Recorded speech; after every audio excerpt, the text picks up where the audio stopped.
little, I had a passion for horses, and I always wanted to just ride horses. So my mum used to ride when she was younger, and she was quite competitive and did really well. And my dad is also involved in the horse racing industry, so it's definitely in the blood.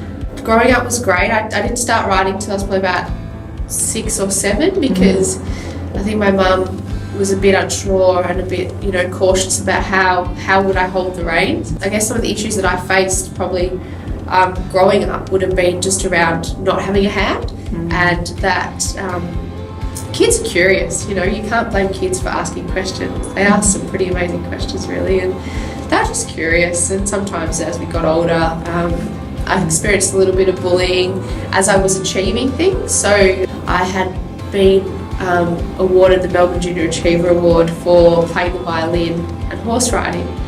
And it was this huge event, and it was, I got to meet the Rolling Stones beforehand. And I remember the night before that, my friends, probably not even grasping the concept of what it was, but they were ringing and saying stuff like, chop her other hand off. I do remember the night of that actually being in tears, and I hadn't remembered that for a long time until recently. But I kind of just took it in my stride, and that's just life. I think having a disability or not, it's gonna happen. With equestrian, I started competing for Australia at an elite level about 2006. Even though I was in an individual sport, when we would represent Australia overseas, we were a team.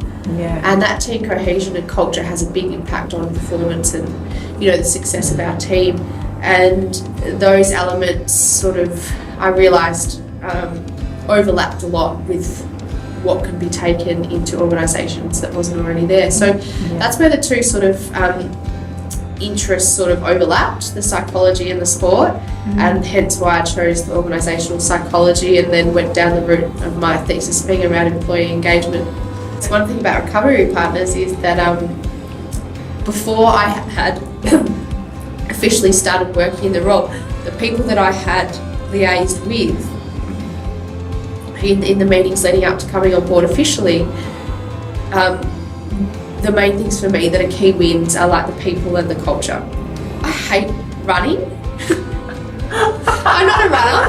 Well, I don't mind it now. I hated running, and I used to swim as a kid, and bike riding I knew how to go from A to B, but not racing. And I saw these triathletes, and I'm like, God, they're fit. And I tried one at the local race one year, no idea what I was doing, but thought I was like, this is awesome, I'm smashing it. I remember calling my friend and said, this triathlon stuff's cool, and she's like, oh, here we go, Kate's got a crazy idea.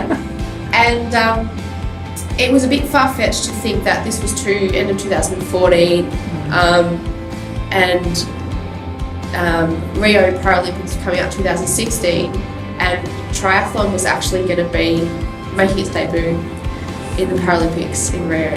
But I knew I had the mindset from being in elite sport for a long time, so I knew I already had a lot of tools that would have a positive impact on my ability to transition into a totally different environment. It was just more about learning the sport and my physical capability. So come Rio, I was just under 2 years in the sport and still not necessarily at my peak. But I was determined to get there, and I did, and finished 5th at Rio, and that was unfortunately not after a great performance. The funding in for parasports in general is significantly lower. A lot of it's through fundraising, and through that a lot of it falls on their own athletes' back. There's no prize money in triathlon for para-triathletes, but if I had won, let's say last season I won 3 or 4 international races, if I was a able-bodied athlete, they win about 20 grand for a win at these races. We don't get any money, so there is absolutely no money in it for us. Yeah, it is hard, and it is a big struggle, and we wouldn't even get on the podium. They get champagne and they're all spraying each other, and we wouldn't get it. And last year I fought behind the scenes so much for this. Buy them a $2 bottle of champagne, just let us have our champagne, it makes us feel included.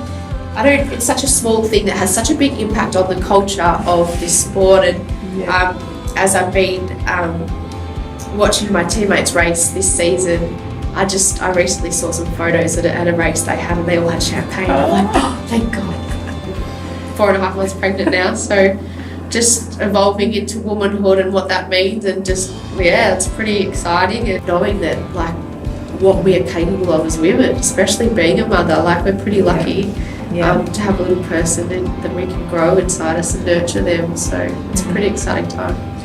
Letting go of the triathlete Kate and the body changing, and for a woman, I guess that we all have issues around that, or in society there are issues, and some people are affected by it more. And so to just sort of let go and allow my body just to do what it does, and I can't control it, right? But sport, from a sport perspective, you know, I'm full of bad ideas, but I'm still a triathlete at heart, and Tokyo is not that far away, and if I can get back and be up there, I would love that opportunity to race Tokyo 2020 and work. So in the field I'm in the rehab space, you know, recovery partners, and being a psychologist as well, from an organisational perspective, I think growing that space, but becoming more of a leader and an advocate, I think, in the industries I work in.